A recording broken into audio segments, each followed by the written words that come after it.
Quando minha avó faleceu, herdei sua casa, uma propriedade isolada no campo, próxima a uma encruzilhada famosa na região. Desde pequeno, ouvia histórias sobre aquele lugar. Era conhecido como um ponto de encontros estranhos e aparições inexplicáveis. Pessoas passavam pela encruzilhada e, às vezes, relatavam ter ouvido sussurros ou visto vultos vagando por ali. Diziam que era uma espécie de terra de ninguém, onde vivos e mortos se cruzavam. Minha intenção era vender a casa, mas, para isso, precisava passar algumas semanas cuidando de alguns reparos. Na primeira noite, enquanto eu ajustava a tranca da porta da frente, percebi que o ambiente ao redor era denso, como se o ar estivesse carregado de uma presença invisível, que eu não conseguia identificar. Ignorei a sensação, mas à medida que os dias passavam, essa impressão aumentava. Eu ouvia sons vindos do lado de fora, passos arrastados, risos distantes, uma vez ou outra, batidas leves na janela. Ainda que a casa estivesse vazia, era como se eu não estivesse completamente sozinho. Uma noite, enquanto terminava de organizar alguns pertences da minha avó, notei um velho caderno de capa de couro escondido no fundo de uma gaveta. Curioso, comecei a folheá-lo. Nele, minha avó anotava relatos sobre a encruzilhada e as figuras que, segundo ela, apareciam nas noites de lua cheia. Em uma das anotações, ela falava sobre um homem misterioso, de chapéu e roupas escuras, que surgia exatamente à meia-noite. Ela escreveu: "Quem vê os olhos dele perde a alma." E ao ler aquilo, mas senti um arrepio estranho.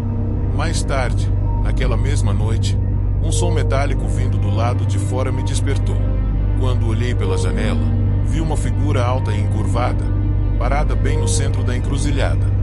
Ela vestia um chapéu antigo e um longo casaco preto, que balançava levemente com o vento. Seu rosto estava coberto pela sombra do chapéu, mas eu sabia que, se ele erguesse o olhar, eu não deveria encará-lo. O homem não se movia, estava parado, olhando diretamente para a casa. E eu podia sentir sua presença me observando, mesmo sem ver seus olhos. O pavor me paralisou, e o tempo parecia ter parado. Lentamente, ele ergueu uma das mãos e apontou em minha direção. O gesto foi tão sutil quanto sinistro, como se ele soubesse que eu estava ali, espionando. Senti o impulso de sair dali o mais rápido possível, mas ao tentar abrir a porta da frente, ela estava inexplicavelmente trancada.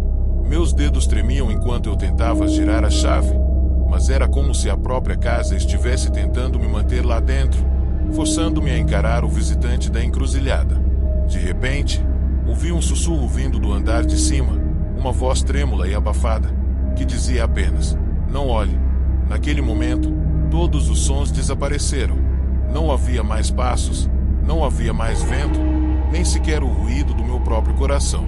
Um silêncio absoluto tomou conta de tudo. Aterrorizado, subi as escadas e me tranquei no antigo quarto da minha avó. A única porta que, por algum motivo, ainda trancava direito. Fiquei ali, ouvindo, esperando, até que o primeiro som quebrou o silêncio. Batidas lentas, espaçadas, vindo do lado de fora da porta.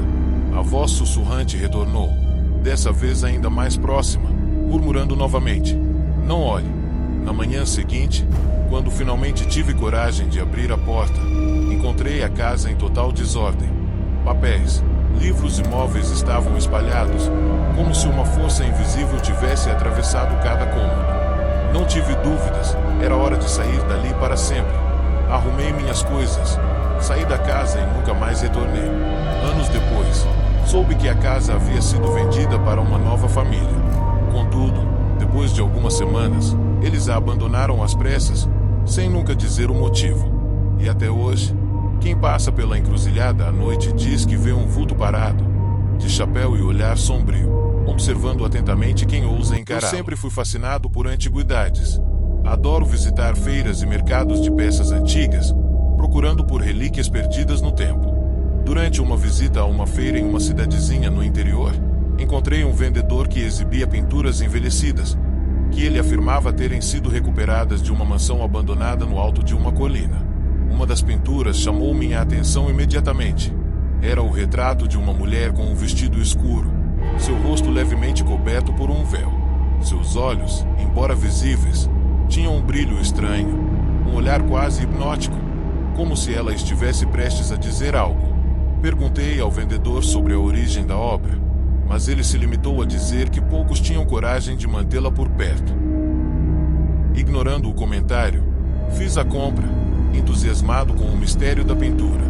Assim que voltei para casa, pendurei o quadro na parede do meu escritório, onde trabalho até tarde. Na primeira noite, percebi que algo estava diferente na pintura. Parecia que os olhos da mulher haviam mudado de posição, agora olhando diretamente para mim. Convencido de que era apenas a iluminação, decidi ignorar o detalhe e continuei a trabalhar. Nas noites seguintes, porém, uma série de acontecimentos estranhos começou a me atormentar. Sons de passos vinham do corredor, portas se fechavam sozinhas, e o ar ficava pesado, com um cheiro estranho de flores murchas. Por fim, uma noite, ouvi um sussurro abafado vindo do canto onde a pintura estava pendurada. Levantei-me. Ao me aproximar, os sussurros se tornaram uma palavra: ajude-me. O susto me fez recuar, mas senti que precisava entender o que estava acontecendo. Aquela voz era uma espécie de pedido de socorro, carregada de desespero. Olhei mais uma vez para o rosto da mulher, e seus olhos pareciam vivos, pulsando com uma angústia que eu não conseguia explicar. No dia seguinte, voltei ao vendedor para tentar descobrir mais sobre a origem da pintura. Ele suspirou, hesitante, antes de me contar o que sabia. A mulher retratada no quadro, segundo ele, era uma antiga moradora da mansão de onde o quadro fora recuperado. Ela havia sido trancada ali pelo próprio marido, que a considerava perturbada. Poucos sabiam o que havia acontecido com ela, mas era dito que seu espírito ainda vagava pela casa, aprisionado em seu próprio sofrimento. A pintura, segundo ele, era a última imagem dela antes de desaparecer. Desesperado, perguntei o que poderia fazer para me livrar da presença dela, e ele sugeriu que eu levasse o quadro de volta ao lugar onde fora encontrado. No entanto, ao tentar remover a pintura da parede, senti uma força invisível me impedir, como se ela estivesse fixada ali, decidida a permanecer. Naquela noite, ouvi novamente o sussurro de ajude-me, mas, desta vez, parecia vir de dentro de minha própria cabeça, invadindo meus pensamentos.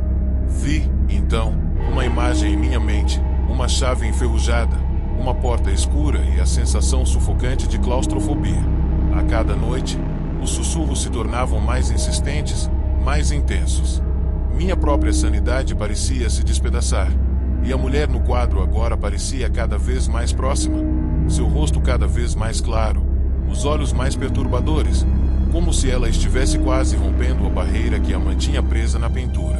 No último ato de desespero, decidi atear fogo ao quadro. Espalhei álcool sobre a pintura e risquei um fósforo. Mas, ao invés de queimar, a imagem da mulher pareceu se contorcer, como se ela estivesse viva, gritando sem som enquanto as chamas passavam por ela sem consumi-la. Hoje, o quadro permanece na minha parede e os sussurros cessaram. No entanto, sinto que ela ainda me observa, esperando o momento certo para finalmente sair de onde está. Às vezes, vejo seu reflexo nos espelhos, às vezes no vidro das janelas. Ela está lá, sempre, aguardando que eu cometa algum erro, para que, enfim, possa sair de seu retrato e assumir o seu lugar no meu mundo. Gostou deste relato de terror? Curta e se inscreva em nosso canal.